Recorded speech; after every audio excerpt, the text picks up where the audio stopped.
Now we'll play a silly game or two. Okay. We normally play improv games for a while, or I don't normally put a time limit on it, but honoring your hard stop at 3. Thank you. And a desire to get to the life story part and want to spend more time with there. Maybe we'll just do a short game. Great. Phil Phails for you. Like a 2-3 minute game. Okay. What time is it? It is 2:16. Great. And I'm keeping an eye on that for Thank us you. both. Let's play Soundball. A couple minutes of Soundball. I know how to play Soundball. You do? I do. Are you an improv? No. How do you know Soundball? Well, the short story is I met a guy in 2018 out at a training in San Francisco where I was learning how to market my coaching business. Mm-hmm. And that guy and 2 other women that I met out there and I have been on a regular Monday mastermind call for the last 7 years. We meet up, 4 of us, every Monday for an hour. And we all check in. And Ted DeMaison, who is an author of Playful Mindfulness, is a colleague of mine. And he taught me how to play Soundball. Well, do you want to play Soundball now? I want to play Soundball. Let's go. Why don't you start it? Okay. Whoosh. Whoosh.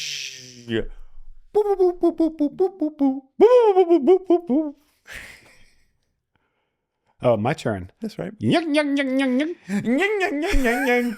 Whoa. Doink. Doink. Roar. I like how in Soundball, the next layer I tend to explore is that each sound and movement has an energy to it. Yeah. It can be powerful. It can be small. It can be big. It can be sad. It can have an emotion tied to it. Yeah. So oftentimes they'll just share that and see if we could be mindful of what type of emotion or type of bigness or smallness each one has. That's cool. As we share. So the way I was taught was I throw you the sound ball and then you receive the sound ball and then you throw it to me. Yeah. That's how I was taught. Yeah, I was taught. That's taught the same way. Cool. The receiving is mirroring back the exact same sound and the gesture. The exact same gesture. Well, you know. Because I got it was more like if you do that, then I do that. This. That's why I did that. Oh, okay. Maybe it sounds cool That's to the me. way Ted taught it to me. Yeah, we could play it but that I'm way. happy to do it either way. Yeah, it'd be new to me. Mm-hmm. Okay, so think about the emotion or the size or what is this character of the sound as I should share it, right? Okay. Woo, woo, woo, woo, woo. Whoop, whoop, whoop, whoop, whoop. And it's almost like, a way to get an emotion. You can put your body and your face in the shape of an emotion and it'll start to happen. Yeah. And think about that subtly. These are they're going to pass by quick. So it might not take on that level. Right. But there'll be a whisper of whatever the feeling of that is. Yeah, there's definitely And a just tap connection into or it. awareness. Yeah. Yeah. All right. Whoosh. Whoosh. Bong, bong, bong, bong, bong, bong, bong, bong, bong. Bong, bong, bong, bong, bong, bong, bong.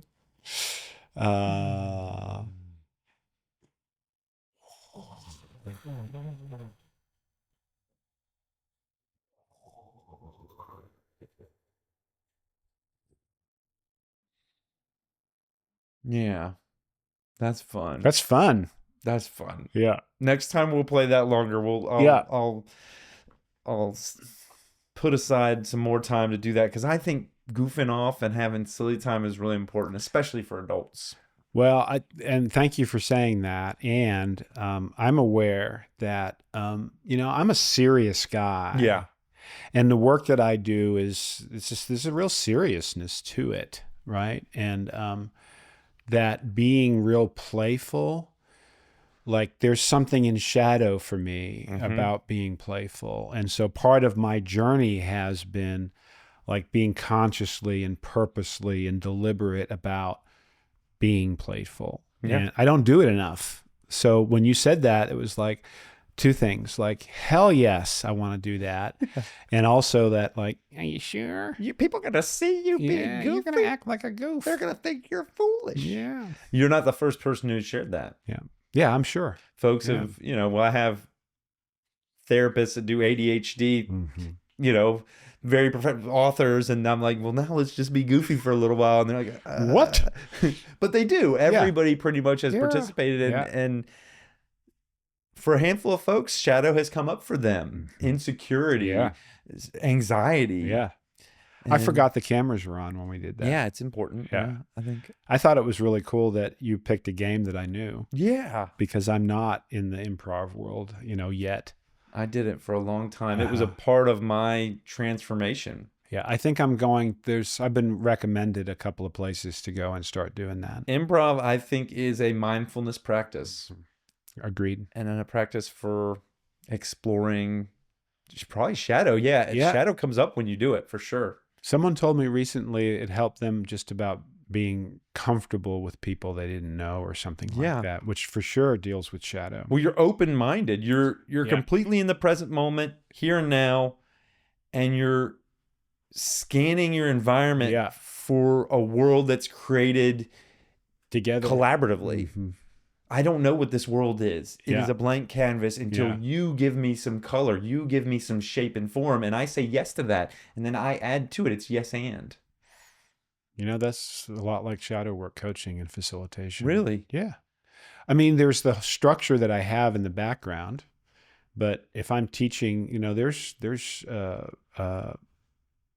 theory about improv, right? So there's still structure in Yeah. there somewhere. Well, there's the games. Is it Patty Rosenberg or somebody that Ted studied with this woman that he speaks of very highly, and they bring their theory to it. So Yeah. there's always structure.